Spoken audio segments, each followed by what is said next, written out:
പച്ച കുത്തരുത്. ഇതാണ് മറ്റവൻ കാണിച്ചു വെച്ചത്, സാത്താൻ കൊണ്ട് പഠിപ്പിച്ചു വെച്ചത്. ഇതാണ് ചെയ്യരുത്. പിന്നെ ഞാൻ യഹോവയാണ്, നീ എൻ്റെ പ്രമാണം സൂക്ഷിക്ക്.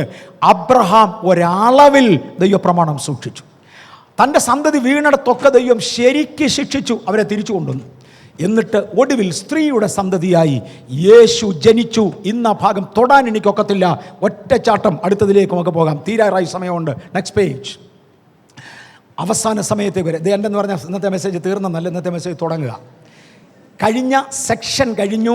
ഇന്ന് പുതുതായി നമ്മൾ ഇവിടം വരെ ഏറെക്കുറെയൊക്കെ നമ്മൾ വന്നതാ. ഇതുവരെ വരാത്ത ഒരു പുതിയ ഏരിയയുടെ ഒന്നാം ഭാഗം. അതിലെ ഒന്നാമത്തെ ഭാഗം കുവൈറ്റ് യുദ്ധത്തെക്കുറിച്ച് മറ്റുമായിരുന്നത് കഴിഞ്ഞ പുസ്തകത്തിൽ കിടപ്പുണ്ട്. അതുകൊണ്ട് ഞാനതങ്ങ് വിടുക, ജമ്പ് ഔട്ട്. ഒന്നാം ലോക മഹായുദ്ധത്തിൻ്റെയാണ് കാണുന്നത്. Go to the next page. രണ്ടാം ലോക മഹായുദ്ധത്തിൻ്റെ പൊയ്ക്കോ.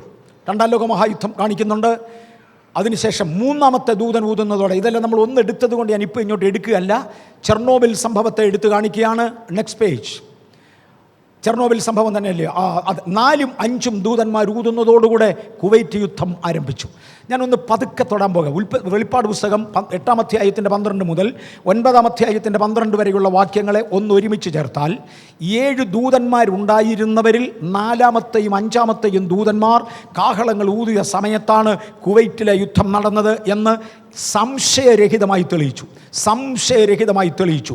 കുവൈറ്റ് യുദ്ധം 1990 ഡിസംബർ മാസത്തിൽ തീർന്നു. സദാം ഹുസൈനായിരുന്നു യുദ്ധം നയിച്ചത്. 2-3 തെളിവുകൾ മാത്രം തൊടാം. ഈ യുദ്ധത്തിന് രാജാവായി നിൽക്കുന്നവനെ കുറിച്ച് ബൈബിൾ 2 വാക്കുകൾ ഉദ്ധരിച്ചു. ഈ എബ്രായ ഭാഷയിൽ അബ്ബദോനെന്നും യവന ഭാഷയിൽ അപ്പല്യവൻ എന്നുമായിരിക്കും അവൻ്റെ പേര്. ഈ 2 പേരിൻ്റെയും അർത്ഥം ദ ഡിസ്ട്രോയർ എന്നാണ്. പേർഷ്യൻ ലാംഗ്വേജിൽ സദാം എന്ന പേരിൻ്റെ അർത്ഥം ദ ഡിസ്ട്രോയർ എന്നാകയാൽ ഈ എടുത്തു പറഞ്ഞിരിക്കുന്നവൻ സദാം തന്നെയാണ്. 2, അവനെക്കുറിച്ച് പറയുന്നത് അഗാധകൂപത്തിൻ്റെ രാജാവെന്നാണ്. അന്ന് കുവൈറ്റിലുണ്ടായിരുന്ന എണ്ണക്കിണറുകൾ ചെറുതായിരുന്നു. അത് അഗാധകൂപമായി താഴോട്ട് കുഴിക്കാൻ അവൻ തീരുമാനിച്ചു. ഞാൻ കഴിഞ്ഞ പ്രാവശ്യം ബിയോണ്ട് ഡൗട്ട് വിശദീകരിച്ചു. പുസ്തകത്തിൽ അത് കിടപ്പുണ്ട്. ഇന്നത് തൊടാൻ ഒക്കത്തില്ല. അങ്ങനെ ഇവനെ കുറിക്കുന്ന 90-ലെ യുദ്ധമാണ് വെളിപ്പാട് പുസ്തകം 9-12 വരെ കിടക്കുന്നത്. 9-12 തൻ്റെ 6-മത്തെ ദൂതൻ ഊതി. അതും നമ്മൾ കഴിഞ്ഞ പ്രാവശ്യം എടുത്തതായതുകൊണ്ട് ഇന്ന് അടുത്ത എക്സ്റ്റൻഷനിൽ പോകേണ്ടത് കൊണ്ട് ഞാൻ അവിടെയും ചാടാൻ പോകാണ്.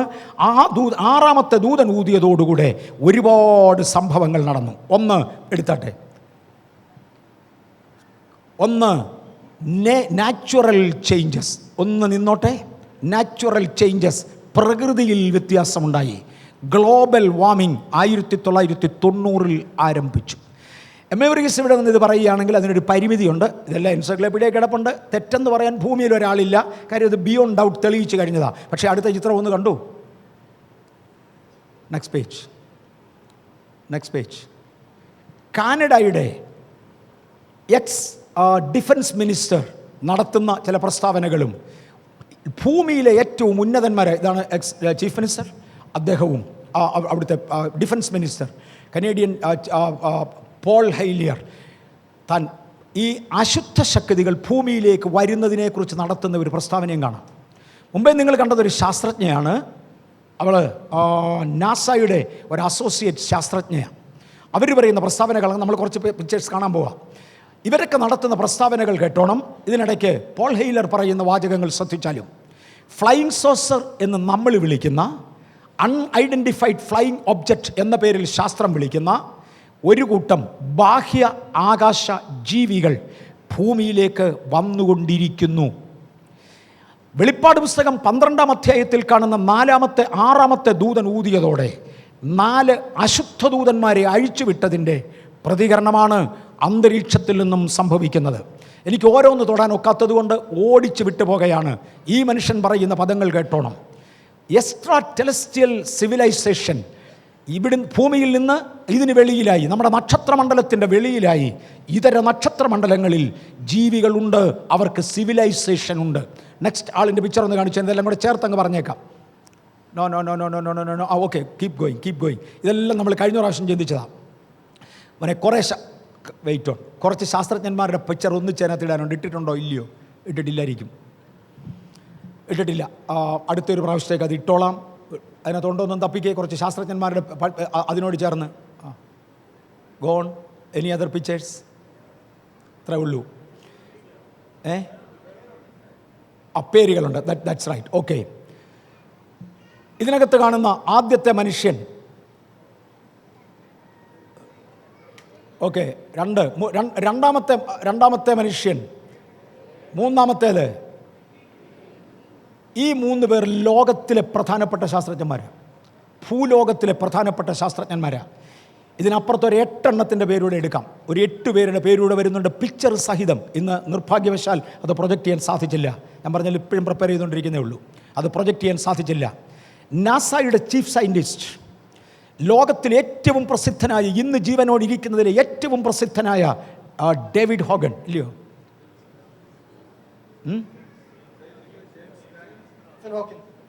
സ്റ്റീവൻ ഹോക്കിങ്സ് ഇന്ന് ഭൂമിയിൽ ജീവനോടി, ഇവരെല്ലാം അതിനേക്കാളൊക്കെ താണവരാ, ഇവരൊക്കെ അതിനേക്കാൾ താണവരാ. സ്റ്റീവൻ ഹോക്കിങ്സ് മുതലായവർ പറയുന്ന ചില പദങ്ങൾ ശ്രദ്ധിച്ചാലും അദ്ദേഹം പറയുന്നത് ഏലിയൻസ് എന്ന് വിളിക്കുന്ന ഒരു കൂട്ടം ശക്തികൾ ഉണ്ട്. ഭൂമിയിൽ നിന്ന് 100 പ്രകാശവർഷങ്ങൾക്കപ്പുറത്ത്, അല്ലെങ്കിൽ 100 പ്രകാശവർഷങ്ങളോളം ദൂരെയായിട്ടാണ് അവർ താമസിക്കുന്നത്. സാധാരണക്കാരൻ്റെ വാക്കുകളല്ല. അവരുടെ ഡെവലപ്മെൻറ്റ്സ്, അവർക്ക് ടെലിവിഷൻ ഉണ്ട്, അവർക്ക് റേഡിയോ തരംഗങ്ങളുണ്ട്. ഭൂമിയിൽ വരെ അതിൻ്റെ തരംഗങ്ങളെത്തും. നമ്മുടേത് ഇവിടെ ഒരു ടെലിവിഷൻ ടവർ ഉണ്ടെങ്കിൽ 100 കിലോമീറ്റർ പോകത്തില്ല, 50 കിലോമീറ്റർ പോകത്തില്ല, അതിനോടകം അത് തീർന്നു. മറ്റേത് 100 പ്രകാശവർഷങ്ങൾ, ഒരു സെക്കൻഡിൽ 1,86,000 മൈൽ വേഗതയിൽ യാത്ര ചെയ്യുന്ന വെളിച്ചം 100 വർഷങ്ങൾ കൊണ്ട് യാത്ര ചെയ്താൽ എത്താവുന്ന ദൂരത്തിൽ നിന്ന് അവർക്ക് ടെലിവിഷൻ ബ്രോഡ്കാസ്റ്റ് ഉണ്ട്, റേഡിയോ ബ്രോഡ്കാസ്റ്റ് ഉണ്ട്, അതിൻ്റെ സിഗ്നലുകൾ ഭൂമിയിൽ ലഭിക്കുന്നു. ഇത് ഇല്ലെന്നൊക്കെ പലരും പറഞ്ഞു, ഇത് ചുമ്മാതാന്നൊക്കെ പലരും പറഞ്ഞെങ്കിലും ലോകശാസ്ത്രജ്ഞന്മാർ ഇന്ന് 2 ബാഹ്യാകാശ പേടകങ്ങളെ ഇതിനെക്കുറിച്ച് പഠിക്കുവാൻ മാത്രം ഡിപ്ലോയ് ചെയ്തിട്ടുണ്ട്. കൂടുതൽ വിവരങ്ങൾ 2 വർഷത്തിനകം കിട്ടുമെന്ന് കരുതുന്നു. നമ്മുടെ മിക്ക സാറ്റലൈറ്റുകളും ഇന്ന് ഇതിനെ ഒബ്സർവ് ചെയ്തുകൊണ്ടിരിക്കുക. ഞാൻ ഇന്ന് പകൽ സെക്ഷനിൽ പറഞ്ഞതുപോലെ മേ ബി ഒരു MSc വരെ പാസ്സായവനും ചുമ്മാ മുറിവീടിയും വിളിച്ചുകൊണ്ട് നടക്കുന്നവനും ഒക്കെ വെളിയിലിറങ്ങുന്നത് ഇതില്ലെന്നൊക്കെ പറഞ്ഞ് അവരവിടോട്ട് ഇരിക്കട്ടെ. തൽക്കാലം കഴിവുള്ള ആരെയും നമുക്ക് വിളിച്ചൊന്ന് ചോദിക്കാം. ഭൂലോകത്തിൽ ഇന്ന് ജീവനോടിരിക്കുന്നതിൽ ഏറ്റവും ഉന്നതന്മാരായ ശാസ്ത്രജ്ഞന്മാർ ഇതിനെക്കുറിച്ച് പറയുന്നത് ശ്രദ്ധിച്ചോണം. മറ്റേതേ നമുക്ക് we have to go back. ഇതിനെക്കുറിച്ച് പറയുന്നത് ശ്രദ്ധിച്ചോണം. ഏലിയൻസ് ഉണ്ട്, ഇവരത് കൺഫേം ചെയ്യുന്നു. കനേഡിയൻ ഡിഫൻസ് മിനിസ്റ്റർ പറയുന്നത് 23.5 വർഷം ഞാൻ ഗവൺമെൻറ്റിൽ സേവനം ചെയ്തു, 3 ടെന്യുവർ മന്ത്രിയായി പോയി. ഈ ഫ്ലൈയിങ് സോസറിനെ വെടിവെക്കുവാൻ നടത്തിയ ശ്രമങ്ങൾ, അത് ഭൂമിയിൽ വന്ന് ആളുകളെ പിടിച്ചുകൊണ്ടുപോയ ചരിത്രങ്ങൾ, അവരെ തിരിച്ച് തേടിപ്പിടിക്കുവാൻ ഞങ്ങൾക്ക് കഴിയാതായി പോയ ചരിത്രങ്ങൾ എല്ലാം കൂടെ ചേർത്താൽ ഇത് ലോകം അറിയേണ്ട സമയം കഴിഞ്ഞു. ലോകത്തിലെ ഏറ്റവും ലീഡിംഗ് ശാസ്ത്രജ്ഞൻ പറയുന്ന വാചകം, നിങ്ങളുടെ ഓരോരുത്തരുടെയും കോട്ടിയാടുകളിൽ ഇതുണ്ട്. മുഴി ലോകത്തോടും അയാൾ പറയുക, ഇതിനെ കണ്ടുപിടിക്കാൻ നിങ്ങൾക്ക് യാതൊരു ഡിവൈസും ഇല്ല. കാര്യം നമ്മളെക്കാൾ മില്യൺസ് ഓഫ് ഇയേഴ്സ്, ലക്ഷോപിലക്ഷം വർഷങ്ങൾ അധികം പഴക്കമുള്ളതും നമ്മേക്കാൾ വളരെ വളരെ വളർന്നതുമായ ടെക്നോളജി ഉണ്ട്. അതാ ദൂതന്മാർ. അവരിൽ ഒരു വിഭാഗമാണ് വീണുപോയത്. അടുത്തത് ലോകത്തിലെ ഏറ്റവും വലിയ ശാസ്ത്രജ്ഞൻ്റെ വാചകം, അവർ ഭൂമിയെ നോട്ടമിട്ട് കഴിഞ്ഞു. ആർക്കും ഒന്നും ചെയ്യാനൊക്കത്തില്ല. അവർ ഭൂമിയെ നോട്ടമിട്ട് കഴിഞ്ഞു. അവരിവിടെ വന്നാൽ അപകടമായിരിക്കും.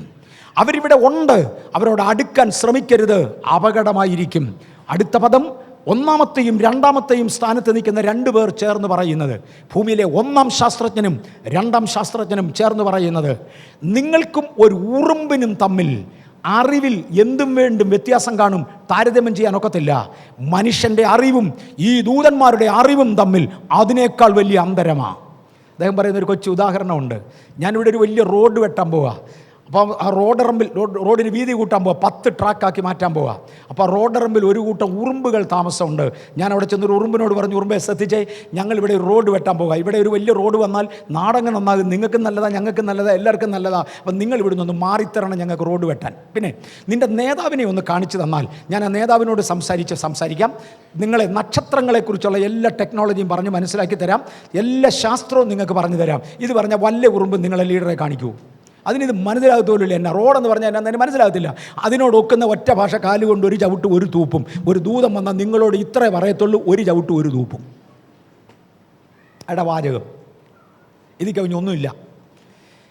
നിങ്ങൾക്കവിടെ ഭാഷ മനസ്സിലാകത്തില്ല. അത് കാർ ഓടിക്കാൻ വരുമെന്ന് ചിന്തിക്കരുത്, അത് പ്ലെയിൻ പറപ്പിക്കുമെന്ന് ചിന്തിക്കരുത്. അതിന് ചില അറിവുണ്ട്. അതിൻ്റെ അറിവും മനുഷ്യൻ്റെ അറിവും കൂടെ താരതമ്യം ചെയ്താൽ ഒരു ഡിസ്റ്റൻസ് കിട്ടുമെങ്കിൽ മനുഷ്യൻ്റെ ഇന്നത്തെ അറിവും ഈ ദൂതന്മാരുടെ അറിവും തമ്മിൽ അതിനേക്കാൾ വലിയ വ്യത്യാസമാണ്. എന്താ ഞങ്ങൾക്ക് ഇങ്ങോട്ട് വെളിപ്പെടാത്തതെന്ന് വെച്ചാൽ, നിനക്ക് വെളിപ്പെട്ടിട്ട് എന്നെ സാധിക്കാനാണ്? ഏത് ഉറുമ്പിന് ആര് വെളിപ്പെടുന്നത്? കാലുകൊണ്ടൊന്ന് തുടച്ചാൽ മതി, അതിനുള്ളതേ ഉള്ളത്. ഇതാണ് ഏലിയൻസ്. അദ്ദേഹത്തിൻ്റെ വാചകമാണ്, go to the crops now, crop circle. ഞാൻ ഏറ്റവും ഒടുവിലായി അത് ഉപയോഗിക്കുന്നത് സൈനുകളിലേക്ക് മാറാൻ പോകുകയാ. അതായിരിക്കും ഇന്നത്തെ ഒടുവിലത്തെ ഭാഗം. Go to the crop circles. വേഗത്തിൽ ഈ ദിവസങ്ങളിൽ ഇതെല്ലാം യുദ്ധങ്ങളിൽ നടന്നതാണ്. നമ്മളിതെല്ലാം എടുത്തു കഴിഞ്ഞതായതുകൊണ്ട് ഇന്ന് എടുക്കാൻ എനിക്ക് ഒക്കത്തില്ല. സാത്താൻ്റെ ബൈബിൾ അവിടെ നിൽക്കട്ടെ. നമുക്കത് അങ്ങോട്ട് തിരിച്ചു വരണം. ഒരു പണ്ണം പുറകിലോട്ട് വൺ മോർ. ഇത് go one more up. That's it. 1991 മുതൽ യുദ്ധങ്ങൾ, ക്ഷാമങ്ങൾ, ഭൂകമ്പങ്ങൾ, പ്രകൃതിക്ഷോഭങ്ങൾ, ഇതൊക്കെ മുമ്പേ കാണിച്ചത് എല്ലാം ഉണ്ടായി. സാത്താൻ്റെ ബൈബിൾ പുറത്തു വന്നു, സാത്താൻ്റെ ഉപദേശങ്ങൾ പുറത്തു വന്നു. ഇനിയും അതിനെ തമ്മിലൊന്ന് താരതമ്യം ചെയ്യാൻ പോവാം. ആരംഭത്തിങ്കൽ മനുഷ്യനെ ദൈവത്തിങ്കൽ നിന്ന് അകറ്റേണ്ടതിന് വേണ്ടി വശീകരിക്കുക, ആകർഷിക്കുക എന്നതായിരുന്നു പൈശാചിക ദൂതന്മാർ കൊണ്ടുവന്ന തത്വം. അബ്രഹാമിനെ ദൈവം വിളിച്ച് വേർതിരിക്കുന്നതോടുകൂടെ യൂഫ്രട്ടീസ് നദിയുടെ തീരത്ത് 4 ദൂതന്മാരെ പൂട്ടി കാണാം. വെളിപ്പാട് പുസ്തകം 9-ാമത്തെ അധ്യായത്തിൽ ആ 4 എണ്ണത്തെ അഴിച്ചുവിട്ടു. അതിനെ അഴിച്ചുവിട്ടതിനെ തുടർന്നായിരിക്കണം ഈ ഏലിയൻസ് എന്നറിയപ്പെടുന്ന ഈ എക്സ്ട്രാ ടെലസ്റ്റിയൽ സിവിലൈസേഷൻ, അതിൻ്റെ വ്യക്തിത്വങ്ങൾ ഭൂമിയിലേക്ക് പ്രവഹിക്കുവാൻ തുടങ്ങിയത്. 12 ലൈറ്റ് ഇയേഴ്സ് അകലെ നിന്നും 34 ലൈറ്റ് ഇയേഴ്സ് അകലെ നിന്നുമുള്ള നക്ഷത്രങ്ങളിൽ നിന്ന് ഇവിടെ വന്ന് മനുഷ്യനോട് സംസാരിക്കുന്ന ഏലിയൻസ് ഉണ്ടെന്ന് പറഞ്ഞാൽ അത്ഭുതം തോന്നിയേക്കാം. നിങ്ങൾക്കറിയാം, അത്രയും ദൂരം സഞ്ചരിക്കുവാൻ അവരെടുക്കുന്നത് 1 മിനിറ്റും 1.5 മിനിറ്റും. That's it. അതാണ് അവരുടെ ടെക്നോളജി, അവരുടെ സ്പീഡ്. അവരിവിടെ വരുന്നുണ്ട്. അതിനെക്കുറിച്ചാണ് വിശദീകരണം. ഭൂമിയിൽ അതിൻ്റെ ലക്ഷണങ്ങളായി തുടങ്ങിയതോടെ ആകർഷിക്കുക, ദൈവിക പാറ്റേണിൽ നിന്ന് മാറ്റുക എന്നതാണ് അതിൻ്റെ സിസ്റ്റം. അതിൻ്റെ സൈഡ് എഫക്റ്റുകളിൽ ഒന്നാണ് യൂറോപ്പിലെ പള്ളികൾ വിൽപ്പനയ്ക്കിടുന്നത്. അണ്ട വലത്തുവശത്ത് കാണുന്ന ഒരു പള്ളിയാണ് ഫോർ സെയിൽ എന്നവിടെ എഴുതി വെച്ചിട്ടുണ്ട്. പടാവിലയ്ക്ക് കിട്ടാനുള്ളതാണ് യൂറോപ്പിലെ പള്ളികൾ. ഏതൊക്കെ പള്ളി ഏതൊക്കെ സ്ഥലത്ത് കിട്ടാനുണ്ടെന്നൊരു ലിസ്റ്റ് വരെ നമ്മുടെ ഇരിപ്പുണ്ട്. എല്ലാം ഇൻ്റർനെറ്റിൽ കിടപ്പുണ്ട്. അതുകൊണ്ടാണ് ഇത് കിട്ടുന്നത്. അതിൻ്റെ ഇടത്തുവശത്ത് കാണുന്നത് ആ പള്ളിയുടെ ആഗമ. വളരെ മനോഹരമായ പള്ളിയാണ്. പക്ഷേ അതിനകത്ത് നടക്കുന്നത് കള്ളിഷാപ്പാണ്. കാര്യം കള്ളിഷാപ്പുകാർ അത് വിലയ്ക്ക് വാങ്ങി അതിനകത്ത് നടത്തുക. കണ്ടാൽ അതിൻ്റെ ഷേപ്പ് പള്ളിയാണ്, പക്ഷെ അകം കണ്ടേച്ച് നിങ്ങൾക്ക് പറയാമോ ഇത് പള്ളിയാണെന്ന്? ഇത് ഒരു അക്ഷരീക തകർച്ചയാണ്. നെക്സ്റ്റ് പേജ് താണ്ട കാണുന്നു. അതിൻ്റെ മേളിലത്തെ ഇടത്തുവശത്തെ ചിത്രം ഒന്ന് നോക്കൂ. ഭാര്യാഭർത്തക്കന്മാർ അടുത്തിരുന്ന് വർത്തമാനം പറഞ്ഞ് തമാശയിൽ രസിക്കുന്നു, ഉപദേശി പ്രസംഗിക്കുകയും ചെയ്യുന്നുണ്ട്. മുമ്പിലത്തെ കള്ളിഷാപ്പാണോ ഇതാണോ കട്ടി? വലത്തുവശത്ത് അർത്ഥനഗ്നകളായ പെൺകുട്ടികൾ വലത്തുവശത്ത് മുകളിൽ കുരിശ് വെച്ച് അതിൻ്റെ ചുവട്ടിൽ നിന്നുകൊണ്ട് മറ്റൊരുവനെ ആകർഷിക്കുന്നത് കാണുക. സാത്താൻ്റെ ബൈബിളിൻ്റെ പ്രധാന പ്രിൻസിപ്പിൾ സന്യനെ ആകർഷിച്ച് വശീകരിക്കുക. അതാണ് നടക്കുന്നത്. ചർച്ച് കോഫി അതിനകത്തും പലതും നടക്കുന്നുണ്ട്. Down right side, bottom right side, ദയവായി ശ്രദ്ധിക്കൂ. ഈ ഇരിക്കുന്ന പെൺകുട്ടികൾ ആരാധിക്കാൻ വന്നതാണെന്ന് തെറ്റിദ്ധരിക്കരുത്, ആകർഷിക്കാൻ വന്നവരാ. പള്ളിക്കകത്ത് കള്ളിഷാപ്പാകാം, ദൈവത്തിൻ്റെ പ്രമാണത്തിൽ നിന്ന് തെറ്റിയ പോക്കാകാം. നാം എവിടെ നിൽക്കുന്നുവെന്ന് മറക്കരുത്. നാം തകർന്നുകൊണ്ടിരിക്കുക. നെക്സ്റ്റ് പിക്ചർ തണ്ട നിൽക്കുന്നു. ഇതിനെ രണ്ടിനെയും പാസ്റ്റർ എന്നാണ് വിളിക്കുന്നത്. മനസ്സിലാകുന്നുണ്ടോ? ഉഗ്ര പ്രസംഗകര, രോഗശാന്തി കൊണ്ട് യവന്മാർ മറുഭാഷ പറഞ്ഞ് കേൾപ്പിക്കും. ഇത് ദൈവികമെന്ന് വിശ്വസിക്കുവാൻ എവിടെയും ആൾ കൂലിക്കെടുക്കണോ? പൈശാചിക ചിഹ്നങ്ങൾ മൂക്കേലും തോളേലുമായി കഴിഞ്ഞു. Are you getting it? മൂക്ക, ചെവി എല്ലാം കിഴുത്തകളായി. എല്ലായിടത്തും പൈശാചിക ചിഹ്നങ്ങളായി. നിമ്രോദിൻ്റെ രൂപമാണ് സൂര്യരൂപം ആ റൗണ്ടിൽ ചെവിയെ കിടക്കുന്നത്. നിമ്രോദിൻ്റെ രൂപമാണ് സൂര്യരൂപം, അതാണ് റൗണ്ട് ഷേപ്പ്. ഇത് പാസ്റ്റേഴ്സ് വരെ ആ ഷേപ്പിലായി കഴിഞ്ഞു. നാം എവിടെ നിൽക്കുന്നു? അടുത്ത പേജ്. റീസെൻ്റ് ഇവൻസിലേക്ക് മാറ്റുകയാണ്. ഇതിനെയാണ് ക്രോപ്പ് സർക്കിൾസ് എന്ന് വിളിക്കുന്നത്. യൂറോപ്പിലും യുണൈറ്റഡ് സ്റ്റേറ്റ്സിലും കാനഡയിലും നവീകൃത രാജ്യങ്ങളിൽ പലയിടങ്ങളിലും 40,000 60,000 സ്ക്വയർ അടി സ്ഥലത്ത് കോതമ്പ് വിളഞ്ഞു നിൽക്കുന്ന ഫീൽഡിൽ 4 മിനിറ്റ് കൊണ്ടും 3 മിനിറ്റ് കൊണ്ടും പ്രത്യക്ഷപ്പെടുന്ന ചിത്രങ്ങളാണ് കാണുന്നത്. പണ്ട് ആദ്യം ഇത് മനുഷ്യൻ്റെ തലയിൽ കെട്ടിവെച്ചു. ഞാൻ നിനക്കുള്ളതെന്ന് മനുഷ്യൻ ഏറ്റുപറഞ്ഞു, നീ എനിക്കുള്ളതെന്ന് അവനും പറഞ്ഞു. അവരൊരു എഗ്രിമെൻറ്റിൽ വന്നു. ഇന്നത് മണ്ണിൻ്റെ മേലായി. മനുഷ്യനില്ലാത്ത സമയത്ത് 3-4 മിനിറ്റുകൾക്കകം വന്നു ചേരുന്ന ചിത്രങ്ങളാണ് ക്രോപ്പ് സർക്കിൾ. ആദ്യത്തെ ക്രോപ്പ് സർക്കിൾ ഭൂമിയിൽ പ്രത്യക്ഷപ്പെടുന്നത് 1974 പക്ഷെ ചരിത്രം പറയുന്നു 2014 കഴിഞ്ഞ വർഷമായിരുന്നു ഇതുകൊണ്ട് ഫെഡപ്പായത്. യൂറോപ്പിലെ, അമേരിക്കയിലെ 22 രാജ്യങ്ങളിൽ ഈ പ്രശ്നമുണ്ട്. ഇന്ത്യയിൽ ഇതുവരെയും തുടങ്ങിയില്ല. 22 രാജ്യങ്ങളിൽ ഈ പ്രശ്നമുണ്ട്. പെട്ടെന്ന് ഇത് പ്രത്യക്ഷമാകുക. ഇതിനെക്കുറിച്ച് ശാസ്ത്രലോകം നടത്തിയ ഒരു പഠനത്തിൽ അവർ പറയുന്നത് നിശ്ചയമായും അമാനുഷികമായ ശക്തികളാണിത്. ഇങ്ങനെ ഒന്ന് വരച്ചെടുക്കുവാൻ ഭൂമിയിൽ മനുഷ്യൻ മെനക്കെട്ടാൽ, സ്കിൽഡ് ലേബറേഴ്സ്, ഏറ്റവും കഴിവുള്ള ആളുകൾ 200 പേർ 200 ദിവസം കൊണ്ട് ചെയ്യുന്ന ജോലിയാണ് 4 മിനിറ്റ് കൊണ്ട് അദൃശ്യ ശക്തികൾ ചെയ്തേച്ചു പോകുന്നത്. ഞങ്ങളുടെയാണ് ഈ ഭൂമി എന്ന് കാണിക്കുവാൻ ഇതിൻ്റെ മേൽ മാർക്കിട്ട് തുടങ്ങി. നെക്സ്റ്റ് പേജ് കണ്ട കാണുന്നു വ്യത്യസ്ത ചിഹ്നങ്ങൾ. നെക്സ്റ്റ് പേജ് കമ്പാരിഷൻ അതിലുണ്ടോ? ഇനിയും ഇതിനകത്ത് ചിലതിനകത്ത് അർത്ഥമുണ്ട്. നിങ്ങൾ ആ റൈറ്റ് സൈഡിൽ കാണുന്നത് ഒരു ക്രോപ്പ് സർക്കിൾ. സർക്കിൾ എന്നതിന് പഴയ പേരാ. ആദ്യം സർക്കിളിൽ വെളിപ്പെട്ടു, മാറി, ഇപ്പോൾ ഷേപ്പുകൾ മാറി. ശ്രദ്ധിച്ച് കണ്ടാലും അതിനകത്ത് വലത്തുവശത്ത് കാണുന്നത് ഒരു ക്രോപ്പ് സർക്കിളാണ്, അല്ലെങ്കിൽ വരച്ച ചിഹ്നമാണ്. ഇത് എന്തിനു തുല്യമാണ്? ഇടത്തുവശത്ത് കാണുന്നത് സാത്താൻ്റെ ബൈബിളിൻ്റെ പുറത്തെ ചിഹ്നമാണ്. സാത്താൻ്റെ ബൈബിളിൻ്റെ പുറത്ത് സാത്താൻ കൊടുത്തിരിക്കുന്ന ചിഹ്നമാണ് ഇടത്തുവശത്ത് കാണുന്നത്. ഈ മണ്ണ് ഞങ്ങളുടേതാണെന്ന് ക്ലെയിം ചെയ്യുവാൻ താണ്ടിട്ടിരിക്കുന്നു. ഇത് തന്നെയാണ് ടാറ്റു. Next page. വേറൊന്ന് എന്തുവാ ഇത്? The planet is dominated by them. ഞങ്ങളാണ് ഇതിനെ ഭരിക്കുന്നതെന്ന് കാണിക്കേണ്ടതിന് സാത്താൻ്റെ കൊമ്പുകളും കണ്ണുകളും അവരുടെ ചിഹ്നങ്ങളായത്. ഇതെല്ലാം ഒക്കൾട്ടിക് ആഭിചാരവുമായി ബന്ധപ്പെട്ട പൈശാചിക ശക്തികളുമായി ബന്ധപ്പെട്ട ചിഹ്നങ്ങളാണിത് തെണ്ടിതിട്ടിരിക്കുന്നത്. നമ്മുടെ വീടിനകത്ത് കിടക്കുന്ന ടൈൽസേലും ഇത് തന്നെ കാണും. ഞാൻ വാങ്ങിക്കുന്ന ഉടുപ്പേലും ഇത് തന്നെ വരച്ചിട്ടുണ്ട്. ഞാൻ വരച്ചതല്ല, അവൻ്റെ ആളുകൾ വരച്ച് എൻ്റെ വീട്ടിൽ വിട്ടതാ. നമ്മുടെ ശരീരത്ത് പച്ചകുത്തുന്നവർ, ആഭരണങ്ങൾ ധരിക്കുന്നവർ ഇത് തന്നെയാണ് കൊണ്ട് നടക്കുന്നത്. ഇതിൻ്റെ വ്യത്യസ്ത രൂപങ്ങൾ കണ്ട് ഇത് വയലുകളിൽ വന്നു കഴിഞ്ഞപ്പോൾ ആളുകളുടെ കണ്ണു തുറന്നു തുടങ്ങി.